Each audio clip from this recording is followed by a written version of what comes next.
नमस्कार दोस्तों, welcome to सरकार स्टडी बेस्ड एजुकेशन। चलिए, कंप्यूटर सीखे सीरीज़ के अंतर्गत अगला जो टॉपिक है वो होने वाला हमारा सॉफ्टवेयर को डाउनलोड कैसे करें और सॉफ्टवेयर को इंस्टॉल कैसे करें।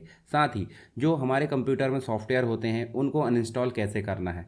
तो अगर आपकी बात करें मोबाइल की, तो मोबाइल में आपने देखा होगा गूगल प्ले स्टोर तो आपने देखा ही होगा। गूगल प्ले स्टोर क्या करता है, इसमें बहुत सारे एप्लीकेशन और सारे गेम्स और बहुत सारे जो है सॉफ्टवेयर देखने को मिल जाते हैं जिन्हें हम एप्लीकेशन बोलते हैं मोबाइल के अंतर्गत। तो हम सीधे गूगल प्ले स्टोर में जाते हैं और हमारे लिए जो भी सॉफ्टवेयर चाहिए, जो भी एप्लीकेशन, उसको सर्च करते हैं और उसको इंस्टॉल कर लेते हैं। सिंपल।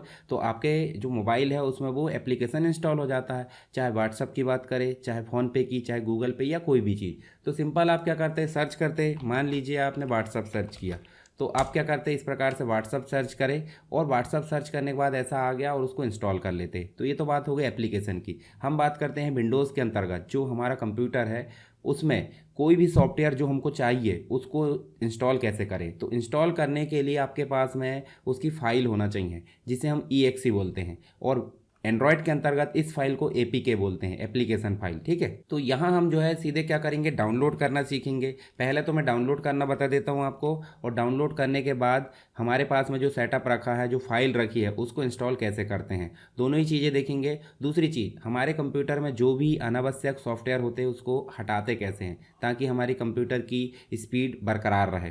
तो हम सीधे चलते हैं गूगल में। गूगल हमने ऐसा इस प्रकार टाइप कर लिए, ये देखिए एड्रेस बार जो आपका गूगल का है होम पेज, वो आपको दिखता होगा। यहाँ आपको सिंपल कोई भी सॉफ्टवेयर का नाम लिखना है जो भी आपको चाहिए। जैसे उदाहरण के लिए हमने नोटपैड पढ़ा है इसके पहले कीबोर्ड के साथ में, तो हम ऐसा मान लीजिए नोटपैड प्लस प्लस डाउनलोड करते हैं जो कि फ्री अवेलेबल होता है। देखिए यहाँ पे नोटपैड प्लस प्लस कोडिंग वगैरह करने के लिए HTML की, तो ऐसा नोटपैड प्लस प्लस बस लिखना है आपको। तो सबसे ऊपर आपको notepad++.org की वेबसाइट का लिंक दिखेगा, जिसमें आपको पहला लिंक है डाउनलोड नोटपैड प्लस प्लस। इसके बाद आपको कुछ वर्जन दिख रहा है, जैसे सबसे लेटेस्ट वर्जन, उसके पहले का, उसके पहले के, इस प्रकार आपको देखने को मिल जाते हैं। अगर किसी ऑपरेटिंग सिस्टम में सपोर्ट नहीं करते हैं तो इनमें से आप जो है पीछे के वर्जन ला सकते हैं। हम सीधे जो पहली लिंक है उस पर क्लिक करेंगे और इसमें जाकर हम जो है, देखिए हमको डाउनलोड के अंतर्गत पूरे वर्जन की लिस्ट आपको दिख रही है, यहाँ पर दिख रही। तो यहाँ पे उदाहरण के लिए हम जो है ये वाला वर्जन करते हैं जिसका नाम है 8.6.7। हालांकि हम इसको भी कर सकते हैं और इसको भी कर सकते हैं। जब हम इंस्टॉल करेंगे तो वहाँ पे आपको देखने को मिलेगा अपडेट अवेलेबल। चलिए अभी हम जो है इस नंबर के वर्जन को कर लेते हैं। अब यहाँ देखिए आपको देखने को मिलेगा 64 बिट। कंप्यूटर में जब भी आप ऑपरेटिंग सिस्टम इंस्टॉल करते हैं तो वो दो कैटेगरी में रहता है। कौन कौन सी, एक तो 32 बिट रहता है और दूसरा रहता है 64 बिट। तो आपका कंप्यूटर कौन सा है, ये चीज़ देखने के लिए आपको क्या करना है, सबसे पहले मिनिमाइज़ कर दीजिए। आपके पास में दिस PC यानी माय कंप्यूटर नाम का एक आइकॉन दिखता है, उसके ऊपर राइट क्लिक करना है, प्रॉपर्टीज़ में जाना है, और प्रॉपर्टीज़ में जैसे जाओगे तो यहाँ देखने को मिलेगा आपको कंप्लीट रूप से जो भी ऑपरेटिंग सिस्टम की डिटेल है कंप्यूटर की। तो सिस्टम का टाइप देखिए यहाँ पे, ये देखिए सिस्टम का टाइप आपको देखने को मिलेगा 64 बिट, दिख रहा है। अगर आपके कंप्यूटर में 86 या 32 दिखता है तो आपको वो भी ध्यान रखना है। चलिए अब चलते हैं हम गूगल में, और गूगल में चलने के बाद देखिए एक लिखा है 64 बिट और एक लिखा है 32 बिट या 86। ठीक है, तो अगर आपके कंप्यूटर में इस प्रकार का वर्जन है ऑपरेटिंग सिस्टम का तो आप इसको इंस्टॉल करोगे। अगर आपके कंप्यूटर में 64 बिट है तो आप 64 बिट को इंस्टॉल करोगे। तो यहाँ देखिए आपको 64 बिट के सबसे नीचे दिख रहा है, यहाँ पे फर्स्ट नंबर का इंस्टॉलर दिख रहा है। इंस्टॉलर पर क्लिक करना है। अगर 32 बिट है तो इस इंस्टॉलर पर क्लिक करना है। इसको मैं सिंपल क्लिक कर दूंगा और क्लिक करने के बाद ये जो है डाउनलोड होना स्टार्ट हो जाएगा। अब डाउनलोड वेबसाइट की जो प्रोसेस है उसके ऊपर भी डिपेंड करता है। दूसरा सेटअप का साइज़ है। तीसरा कंप्यूटर की स्पीड या इंटरनेट की स्पीड पर भी डिपेंड करता है। तो यहाँ देखिए कुछ MB का है, ये 4-5 MB का। तो 4-5 MB का इस प्रकार डाउनलोड हो जाएगा, और डाउनलोड होकर कहाँ जाएगा, ये डाउनलोड फोल्डर में। तो कहाँ जाना है, मैंने आपको शॉर्टकट की बताया था, विंडोज़ के साथ E। विंडोज़ के साथ E प्रेस करोगे तो देखिए विंडोज़ एक्सप्लोरर, जो कि हमने पहले पढ़ चुके हैं, इसके बारे में मैंने बता दिया। आप यहाँ जाओगे डाउनलोड में, और डाउनलोड में जाने के बाद देखिए यहाँ नोटपैड प्लस प्लस का सेटअप दिखाई दे रहा है, दिख रहा है। अगर यहाँ नहीं जाते हैं तो देखिए इस आइकॉन पर ही क्लिक करके देखिए पहला ऑप्शन डाउन जो है इंस्टॉलर देखने को मिल रहा है। इसके साइड में भी एक फोल्डर का आइकॉन दिख रहा है, इसको क्लिक करना है तो भी वही विंडो ओपन होगी, कौन सी, डाउनलोड वाली। हम इसे सीधे सिंपल डबल क्लिक करेंगे। डबल क्लिक करने के बाद देखिए आपको यूज़र अकाउंट कंट्रोल का एक विंडो आएगा, इसको यस करना है। यस करोगे तो देखिए यहाँ पूछेगा कौन सी लैंग्वेज में आपको इंस्टॉल करना, भाई सिंपल है, इंग्लिश में। ओके कर दो, उसके बाद नेक्स्ट कर दो, नेक्स्ट कर दो, उसके बाद फिर नेक्स्ट कर दो। यहाँ कुछ ऑप्शन टिक मार्क पूछेगा तो उसको बाय डिफ़ॉल्ट रहने दो, फिर नेक्स्ट कर दो। आपको शॉर्टकट आइकॉन डेस्कटॉप पर चाहिए तो आप इसको टिक कर देना, नहीं चाहिए तो आप इसको अनटिक कर दो। चलिए मैं टिक कर देता हूँ। यहाँ ये इंस्टॉल हो चुका है। अब आप इसको रन करना चाहते हैं क्या, तो टिक मार्क रखो, अगर नहीं करना चाहते तो अनटिक कर दो। ये देखिए हमारे पास में नोटपैड प्लस प्लस की विंडो दिखाई दे रही है। इसको मैक्सिमाइज कर सकते हैं, मिनिमाइज कर सकते हैं, क्लोज कर सकते हैं, ये चीज़ तो आपको पता है। अब देखिए यहाँ कुछ by default log file open हुई है, हम चाहें तो इसको क्लोज कर सकते हैं। और यहाँ देखिए आपको फाइल मेनू में जाओगे तो न्यू फाइल देखने को मिलेगी। तो न्यू फाइल कैसे आती है, टैब के फॉर्म में। आपको नोटपैड भी विंडोज़ के अंतर्गत जो नोटपैड भी दिखता है वो भी टैब के फॉर्म में आ गया विंडोज़ 11 में, जबकि विंडोज़ 10 में कैसा था, सिंगल विंडो। ठीक है, इस प्रकार सिंगल विंडो। तो नोटपैड प्लस प्लस जो है थोड़ा सा एडवांस है, किससे, नोटपैड से। यहाँ हम जो भी कोडिंग लिखेंगे तो कोडिंग लिखने के बाद वो क्या करेगा भाई, सिंपल सी बात, लाइन बाय लाइन शो करेगा। सेव करने के लिए जैसे मान लो इसको हम सेव कर देते हैं और टेक्स्ट फाइल ना करके जैसे मान लो माय फाइल, और हम चलते हैं इसकी लोकेशन दे देते हैं ऐसे डेस्कटॉप, और डेस्कटॉप में कोई भी एक जगह दे देते और इसका नाम कर देते हैं हम .html। .html करोगे तो देखिए यहाँ पे हम जो भी फाइल लिखेंगे वो इस प्रकार से ऑटोमेटिक आते जाएगी। देखिए इस प्रकार से हम अभी HTML लिखना नहीं सीख रहे हैं, पर जो भी कोडिंग करेंगे, जो भी प्रोग्रामिंग से रिलेटेड काम, वो हम इसमें कर सकते हैं। ठीक है, इस प्रकार से देखिए ऑटोमेटिक आ रहा है और लाइन बाय लाइन चलता है, 1 2 3 4 5 जैसा भी।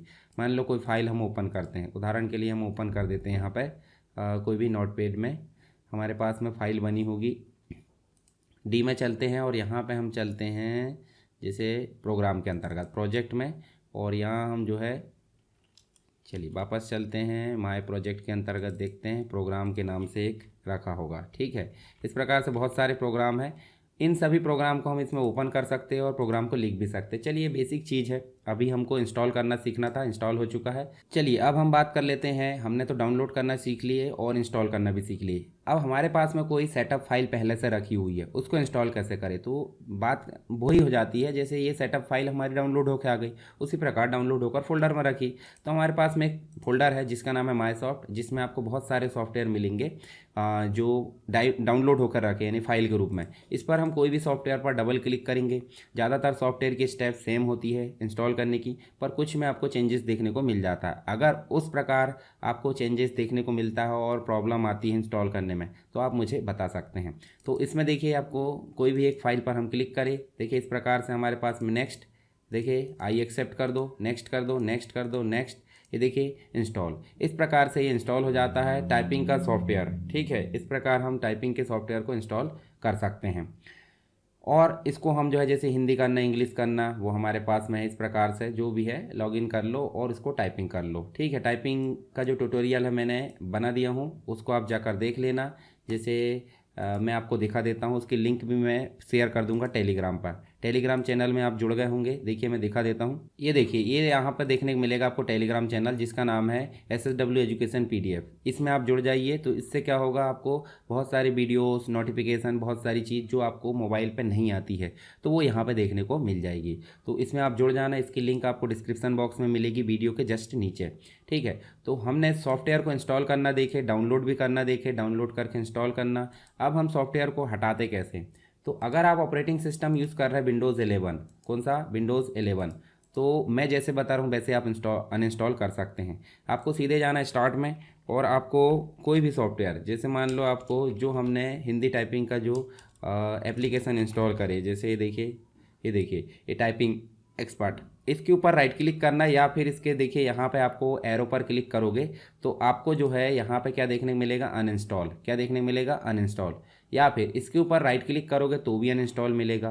तो आप इन दोनों ऑप्शन में से कोई भी क्लिक कर सकते हैं। जैसे मैं अनइंस्टॉल पर क्लिक करूँगा तो आप ध्यान से देखिए यहाँ पे एप्लीकेशन इंस्टॉल, जो जितने भी एप्लीकेशन इंस्टॉल है मोबाइल जैसी आ जाते हैं, मतलब मोबाइल जैसे आप देखोगे ना एप्लीकेशन में, तो सारे सॉफ्टवेयर की लिस्ट आपको देखने को मिल जाती है।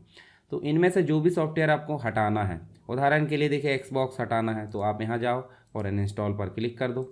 ये देखिए यहाँ पे एक्सबॉक्स हट गया। उसके बाद आप चाहते हो कि नोटपैड प्लस प्लस हटाएं, तो देखिए नोटपैड आपको यहाँ पे थोड़ा सा M के नीचे वाली सीरीज़ में ढूंढना पड़ेगा। तो देखिए नोटपैड आपको दिख रहा है। ठीक है, अगर आपको नहीं मिलता है तो सिंपल आप जाओ यहाँ पे और आपको यहाँ से नोटपैड सर्च कर लेना है। ये देखिए सर्च करें तो देखिए 15 MB का 3 डॉट पर क्लिक करना है, अनइंस्टॉल पर क्लिक करना है और इस प्रकार यस कर देना है अनइंस्टॉल। और देखिए अनइंस्टॉलिंग प्रोसेस यानी कि हमारे कंप्यूटर से नोटपैड जो है हट जाएगा। ठीक है, हट गया। देखिए हट गया कैसे, यहाँ पता चला हट गया है। ठीक है, इस प्रकार आप अनइंस्टॉल कर सकते हैं। और एक और तरीका क्या होता है कि आप कंट्रोल पैनल, मतलब आपके पास में जो ऑपरेटिंग सिस्टम है पुराने भी है या फिर विंडोज़ 11 भी है, तो आपको स्टार्ट बटन में जाकर क्या सर्च करना है, कंट्रोल पैनल।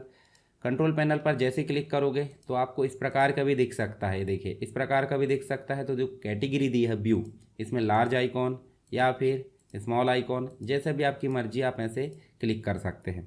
तो इसमें जब क्लिक करोगे तो इसमें एक ऑप्शन मिलता है प्रोग्राम एंड फीचर्स। इस पर क्लिक करने के बाद आपको देखना होगा पूरे लिस्ट जो प्रोग्राम है उसकी लिस्ट दिख रही। इस पर जो भी सॉफ्टवेयर अनइंस्टॉल करना है उसको टिक करें और ऊपर आ रहा अनइंस्टॉल, या फिर उसी के राइट क्लिक में आएगा अनइंस्टॉल। तो आपको जो भी सुटेबल लगता है ऐसे अनइंस्टॉल इस प्रकार। ये देखिए यहाँ पे आपको अनइंस्टॉल की विंडो आ गई, इसको आप यस कर दो, उसके बाद ओके कर दो, यहाँ से सॉफ्टवेयर हट जाएगा।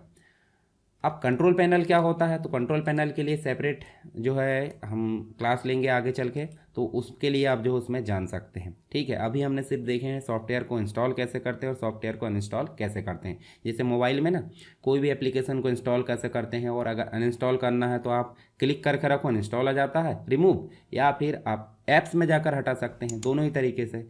तो यहाँ पे आपको ये चीज़ें समझ में आ गई होगी। अगर कोई डाउट आता है तो आप मुझे कमेंट बॉक्स में बता सकते हैं। चलिए मिलते हैं नेक्स्ट क्लास में, तब तक के लिए जय हिंद।